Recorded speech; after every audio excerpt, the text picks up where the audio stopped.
Hello, hello, hello. Hello, am I audible? Hello, hello. Just give me a thumbs up or you can just react if I'm audible.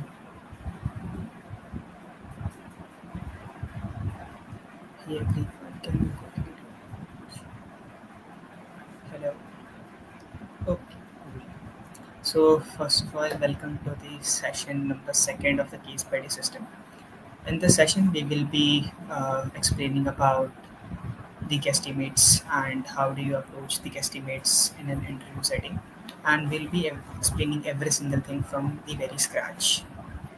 So apologies for the delay because we have been doing this for the very first time, so we got delayed by 30 minutes, so it's apologies for that. And let's move ahead with the session.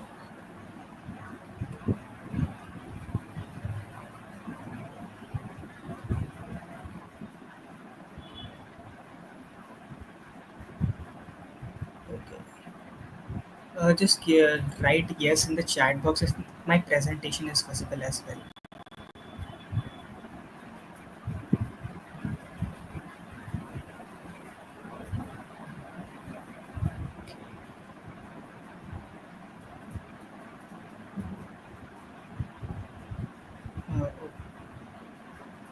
Okay, cool. Now let's start with the very basics, like what are guesstimates. Now guesstimates are like educated approximation where we use logic, assumption, and structured breakdown to estimate the values where the exact data is not available. So this is something that consultants do often. Now we have like added some of the examples like how many coffee shops are there in Delhi, what is the annual iPhone sales in India, and what is the India's expenditure on pizza and so on and so forth.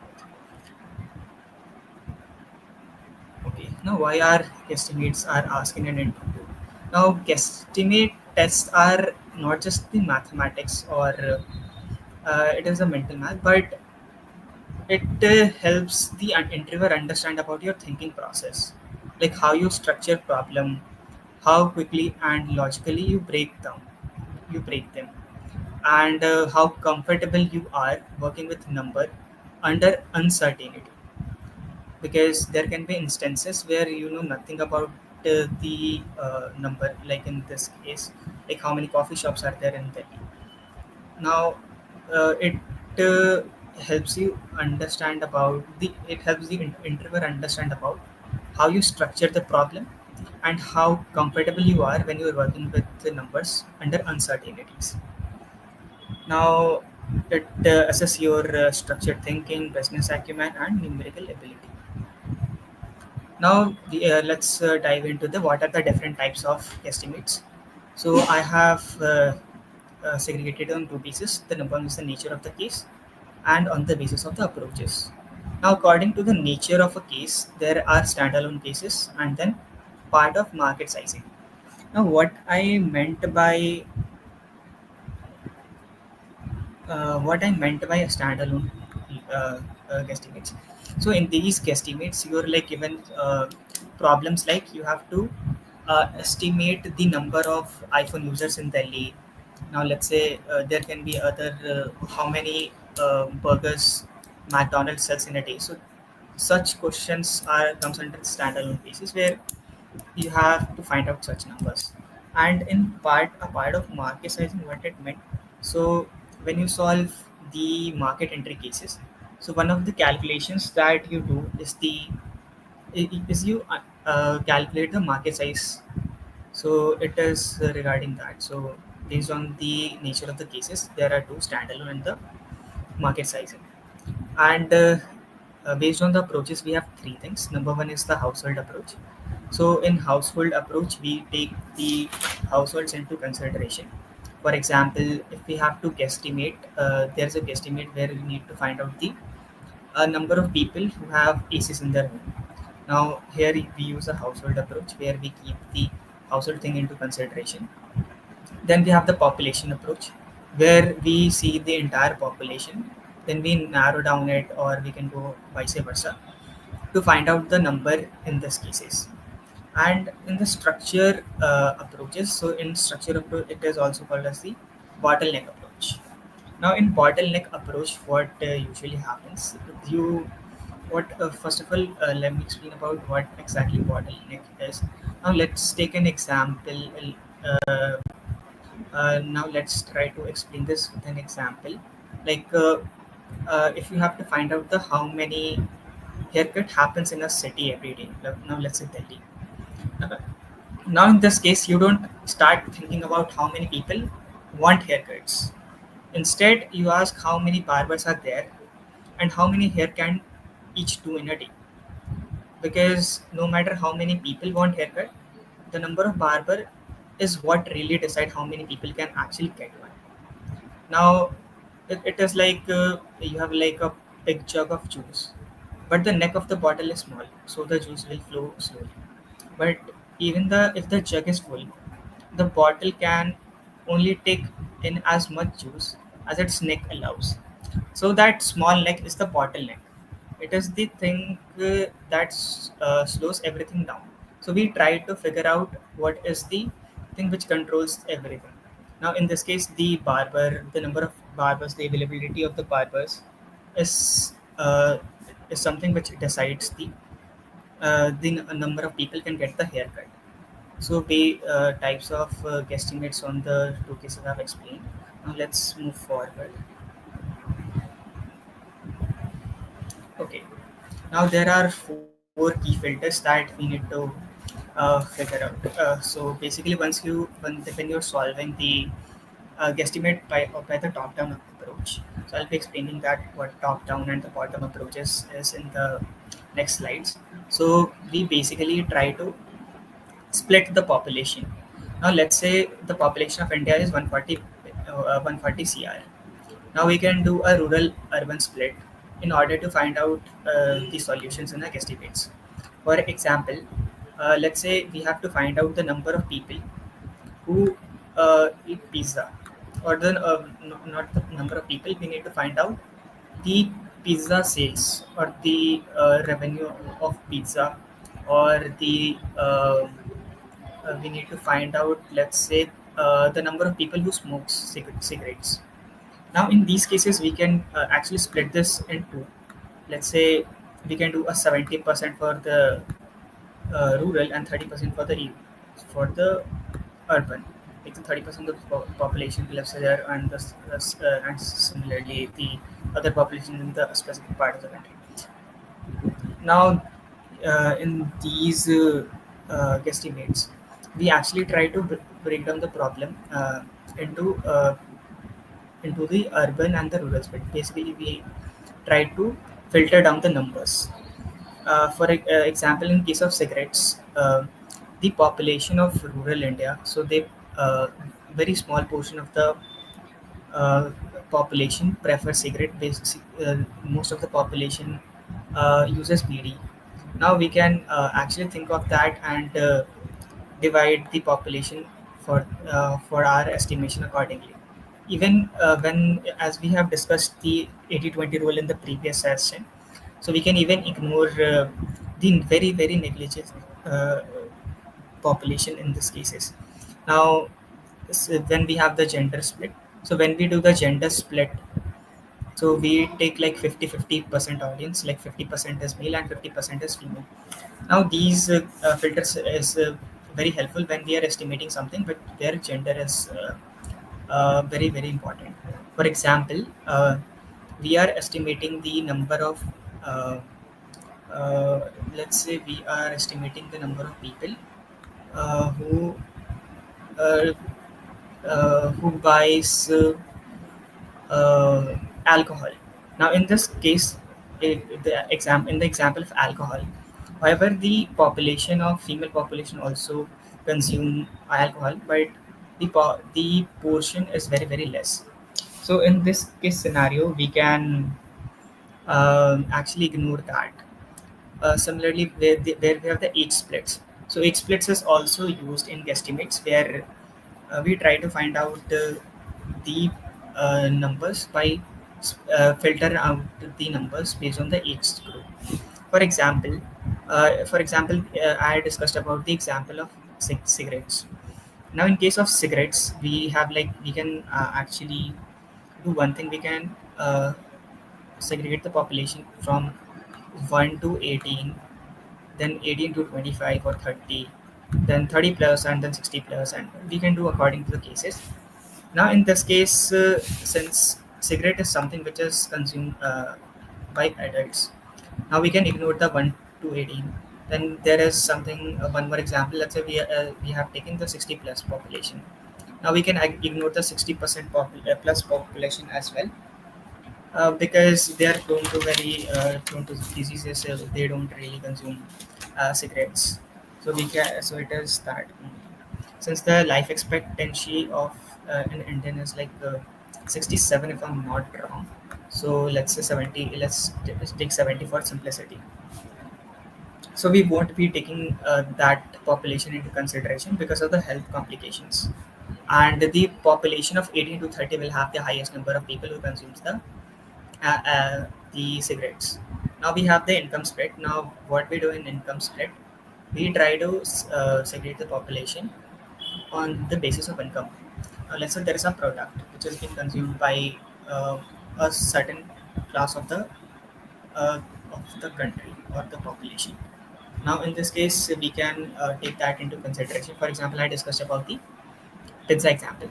Now, pizza is something which will not be consumed uh, by the people, by the 20% of the population, so the below poverty line people, then the lower middle class people. So, income split is something that is also should be taken into consideration when you solve the guesstimates. Additionally, there is one more thing. Okay, income split. One more thing that you need to be very sure. So, in case of the income split, you should also let the interviewer know about you should let the interviewer know about what is the income split that you have taken into consideration. Like, what is the uh, income you have taken into consideration. Let's say you have taken people who earn up to 3 lakhs comes under the lower middle class. Then people who earns from 3 to 8, you have taken that into the middle class, and so on and so forth. So I have like just taken random numbers, but you can think of the numbers way before. Now, what are the different elements of the piece of a guesstimate? Now, I guess it is something that we had discussed as well in the previous session. So, in the previous session, likewise, a normal case interview, the very first thing that you do is you clarify the scope of the problem, and you understand about the problem, and you try to maintain that you and the interviewer are on the very same page. So you need to clarify the scope of the problem. For example, when we are talking about, let's say, the number of people travels in Delhi metro. Now here you can ask then interviewer about what is the day? Is it a Sunday? Is it a holiday? Or is it a peak day, or is it not a peak day? So you can ask certain questions to understand about the scope of the problem. Then you can think of the alternative. Now you can solve the problem into two ways. Number one, the supply side, and the second is the demand side. There you try to understand how many people actually travels in Delhi metro, and the second is the supply side. For example, how many people can actually travel in the Delhi metro. Basically, you try to understand about the from the supply end, like how many people can be actually is it possible for the people to travel in Delhi metro. Secondly, you can make certain assumptions, and then you can clarify with the confirm this with the interviewer. Now, let's say the example that I've explained in the previous slide uh, for the age split. The thing that I've taken into consideration is that the people from 1 to 18 they do not consume cigarettes. Now, in this, what we can do, we can take as this is one of the assumptions, but a very small population of the 1 to 18 they usually consume cigarettes.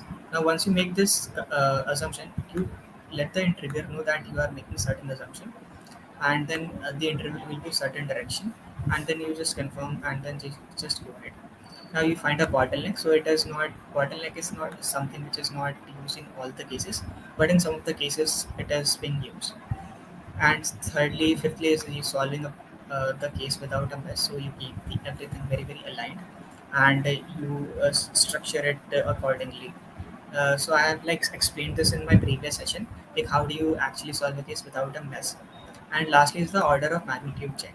Now, what I meant by order of magnitude check, you basically try to confirm it. For example, you're solving a case with the approach, let's say the demand side approach, and you are coming to a number, let's say 2000. Now what you do, you'll try to solve it from the supply side as well, from and then you try to calculate the standard the deviation. What is the deviation? And if this deviation is very very higher, then you think of the solution, whether you have made any mistakes, or you can, there's something that you can do about the solution further. Then we have the strategies. Now this is the very very important topic. It is the most important topic where I need most of your attention. So the very first thing is strategies regarding the setting. Now in the setting, you basically ask certain questions from the interviewer, and you try to understand about the entire setting, like the case problem that you have received. Now first of all, you decide which approach that you are following, and you try to set uh, uh, the strategy accordingly. For example, I can example could be in this case you try to let's say you need to understand about the number of people. Now, now let's say you have to identify the number of ATMs in Delhi. Now in this you can actually uh, uh, uh, uh, you can actually in these cases you can actually select which approach that you can undertake. Now it could be two. You can use this using the household approach as well as the individual is the population approach. Now you actually here at this point of time you try to figure out which approach you will go further. Then there is the second strategy is the regarding the solution. Now here we have the unit time analysis, lifetime of a product, and the occupancy rate. Now what I meant by the unit analysis. Now in this case, now let's say there is a guesstimate. You basically estimate where you need to find out the number. Now let's say the interviewer has given you a question regarding the cigarettes only, like the how many people consumes alcohol, or let's say cigarettes. Now in this case, what is the ask of the interviewer, whether they want to know about is it for the monthly or the monthly consumption, the daily consumption, or is it the weekly consumption. Now let's say interviewer, you are finding a solution, let's say per month. Let's say uh, you find out that a person consume 30 cigarettes in 30 days per month. Now interviewer has asked you that you need to let him know how many cigarettes are consumed by a person in one day. So you basically divide it by 30 and you get the number. Okay, it's a one. So you need to understand about the time unit analysis, and you need to ask the interviewer about what is the time unit. Second is the lifetime of the product. And lifetime of the, what I meant by the lifetime of a product, now let's say there is a car or a refrigerator which lasts for 10 years. Now in this case, what you will be doing, you need to understand about the lifetime of a product, and then you need to uh, take the replacement thing into consideration as well. For example, now let's say you have been given a question in which you have to ask about you have been asked about uh, the number of refrigerators sold in a year. Now let's say you there are two cases. The number one is there will be people who will be buying the new refrigerator, and there can be second is the replacement, like the people who will be replacing their existing refrigerator. Now let's say the lifetime of this product is 10 years. Now, once you know about the 10 years, so now let's say you basically let's say the older user is 1 lakh. Now you basically divide this by like 10 years, since the now let's say 10 lakh is the number, and you'll divide it by 10, so you'll get the 1 lakh number. That 1 lakh refrigerators will be replaced because 10 is the number of years. So you'll take this into consideration. So then is the occupancy rate. Now what is the occupancy rate? I can like explain this with the pizza example. Now what let's say we have um, uh, the pizza in the example of pizza. Now let's say we have been asked about how many pizzas are sold in a day by Domino's. Now you try to understand about firstly you try to understand about number of uh, uh, uh, the number of stores. Then you'll identify about the working hours. Then you'll try to understand about the efficacy, like how out of that 40%, for how many times that uh, they can actually produce. So you take that into consideration. So this is the occupancy rate. There could be one more example which can be taken to explain this. Now, let's say we have to identify the number of people. Now, in this case, now let's say we have to identify the number of people visits a theater for a movie, or let's say there is one more example where we need to find out the uh,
okay, okay, okay.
of uh,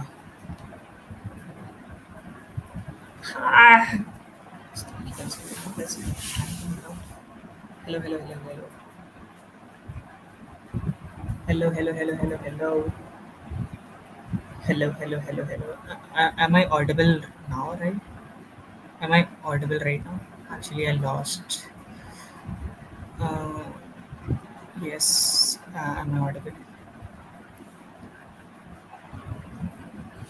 Oh, okay, cool. Apologies for this again. Uh, oh, okay, what was the last thing that you were able to hear? From where should I explain again?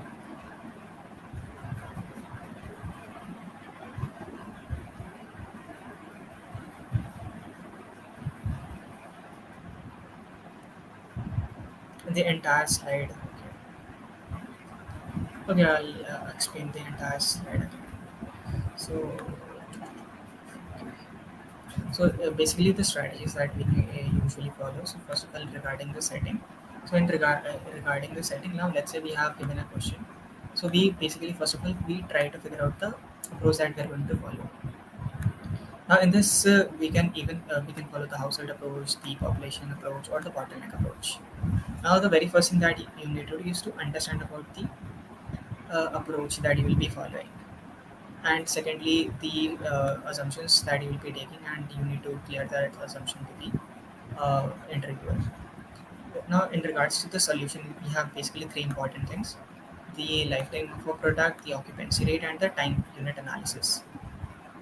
Now let's say you have been asked a question, so you need to understand about the time unit. Now let's say you have been asked about how many pizzas are sold in Delhi. Now there the system is very vague. The question is very vague that the calculate estimate the number of pizzas being sold in Delhi. So you can ask some of the questions like whether the interviewer is asking about the per month sale, the the per day sale, or something, or the weekly sales. So first of all, you need to understand about the time unit analysis. Now let's say you find that the number of pizzas being sold in at XYZ place is 1,20,000. Now the interviewer has asked that you need to uh, uh, explain to him what is the number of pizza in being sold in days. So you will divide it by 30, and you will get to the number 40,000. So this is the very first thing that you need to do is to understand about the unit analysis and what is the ask of the interviewer. Second thing is that the second thing is the lifetime of a product. Now in this case, there are certain products which have certain lives, and the product is replaced by after a certain period of time. Now in this case, since the lifetime of the product is something which is taken into consideration while solving the guesstimate. For example, we are trying to estimate uh, the number of refrigerator which will be sold in Delhi in 2025. Now there are two things which is can be taken into consideration in case of the refrigerator. Let's say the life of the refrigerator is 10 years. 10 years.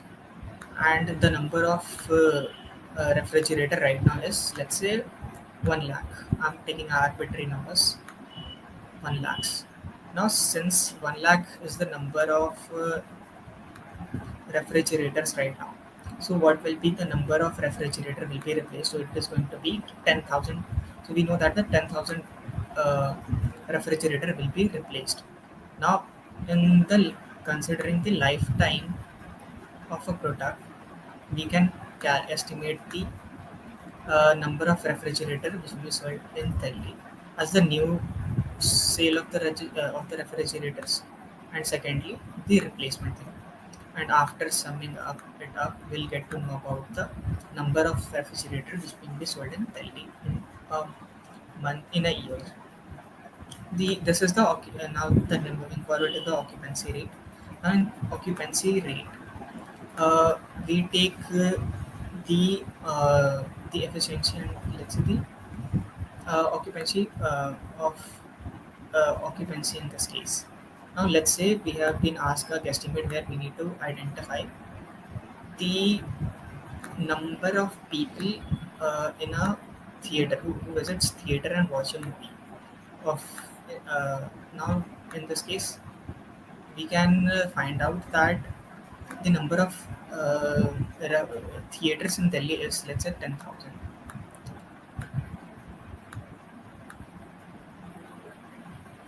Is 10,000. After that, what we will be doing will, since the number of theaters is 10,000, now we'll multiply it by the number of seats. Now it could be 600 or 700 as we can think about this. And after that, it is the capacity. But do 600 people visits the theater to watch the movie? Well, we can take, as a logical person, you can take the assumption that not everyone will be watching the movie. The occupancy rate will be 80% or let's say 70%. You can take assumptions and confirm it with the interviewer, and then you take this occupancy thing into consideration, and then you start the estimate. And the third strategy is the regarding the troubleshooting. Now, what we usually do in this strategy. Now, let's say I have to estimate the number of people who have iPhone in Delhi. Now, since I have seen many people in my college, they own an iPhone. Now, out of like 10, I have seen 6 people they have an iPhone. But do this 6 out of 10 sample represents the entire population? Well, the answer is no. What we do, we made certain adjustments in this. For example, uh, the very first thing that the people that I know in my college, those who owns an iPhone, they're very rich. Now we will be doing that. Be taking the income thing into consideration. That this this is not the exact number. This is not something which is very close to the number. So we'll deduct a certain thing that this is not the number which. So we'll deduct a certain number. Now we can take the other things into consideration as well, and we deduct the uh, the assumptions from our sample. For example, let's take one more example to explain this. Let's say we are talking about the cigarettes. Now, in this case, again, now let's say the I have seen like 3 out of 10 consume cigarettes. Now, out of 3, do they actually represents the entire population? Well, the answer is no. So we'll detect that the people around me, they are roughly 18 to 30 years old. So they have a higher tendency to consume this specific product. Now, what we'll be doing, we'll be subtracting certain numbers based on our assumptions, and this is how we reach to a certain number. Looking forward, so they are concerned with your approach. They are not concerned with your number, exact number. They are not very concerned with the numbers. They are concerned with the approach, your calculation. So you should be a bit speed at the calculation, and you can approximate your calculation. It is not compulsory that, let's say you are solving a guesstimate and you are reaching to a number, let's say 2.9 or 3. So it is a red flag in this case. So you should approximate your calculation, so your answer should not be accurate, and the approach is something which is very concerned with. The interviewer is concerned with. Now moving forward to the top-down approach and the bottom-down approach. Now in top-down approach, what we do, there is like the entire population, and we try to filter out things, and then we reach to a certain number. And in bottom-down approach, we do the opposite. We scale up from one side to the entire uh, the bigger number.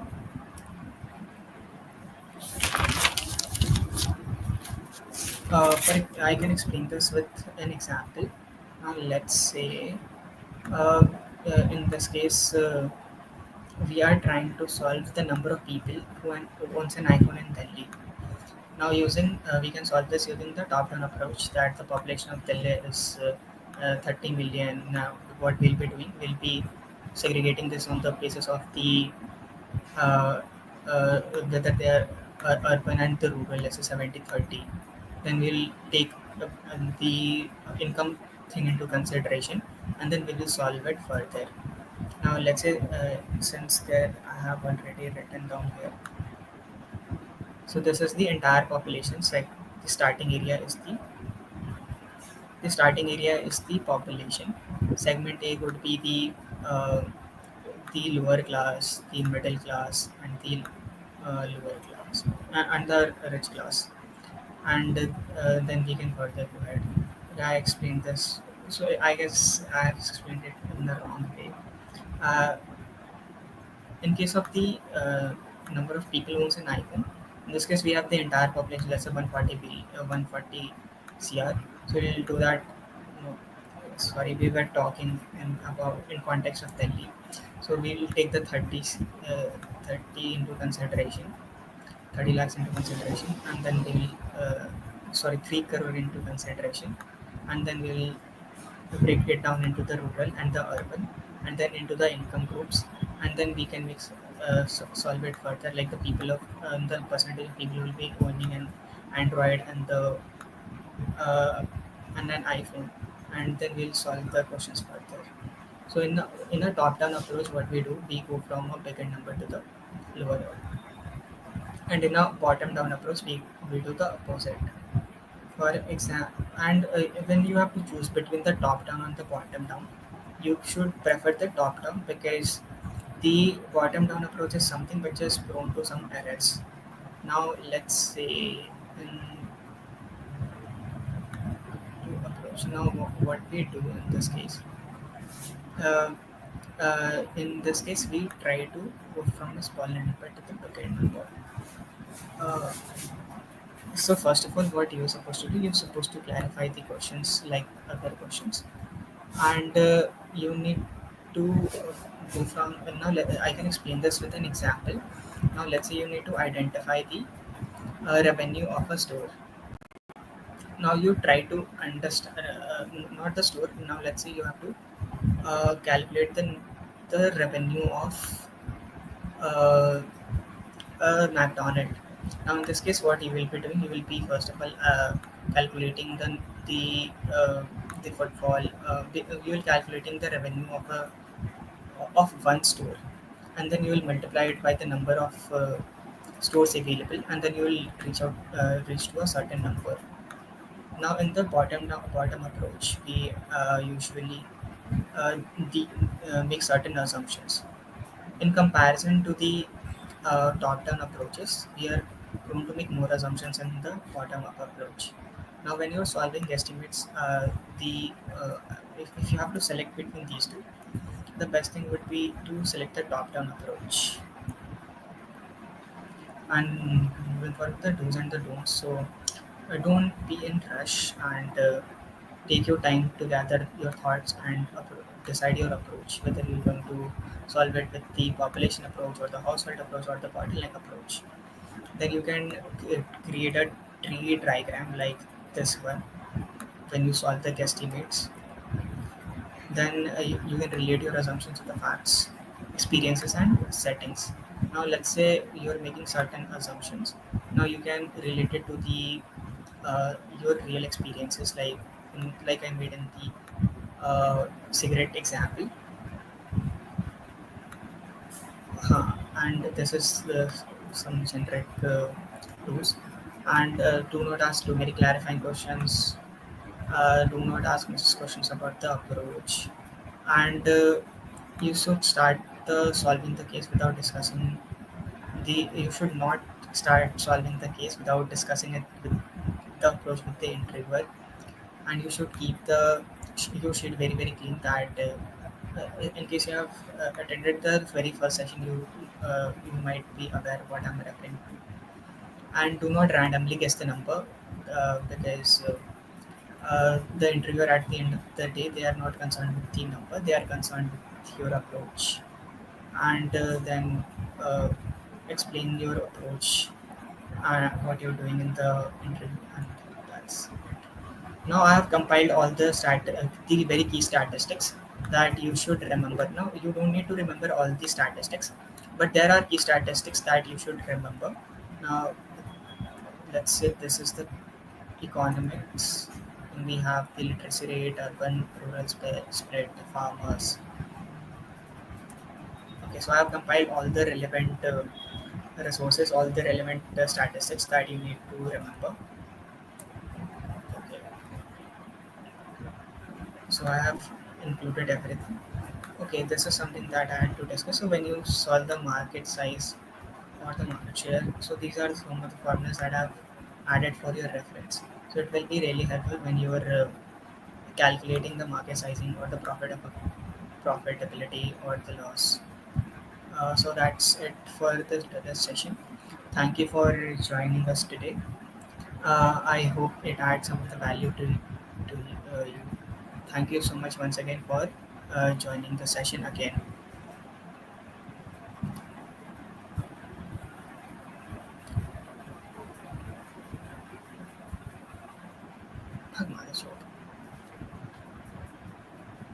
Oh, sorry, sorry, sorry. Oh,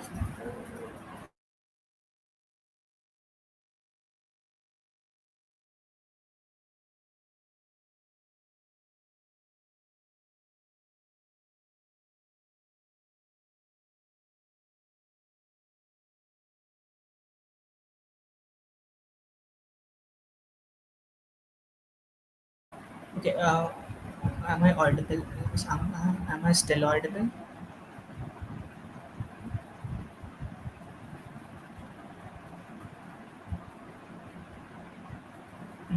Mm. The quiz. Okay, yeah, this is something that I forgot. Uh, for the quiz link, I'll be sharing a QR code right now on the video, and you can get the. Okay, so this is the QR code for the quiz. You need to scan this QR code, and then you'll be able to attempt the quiz.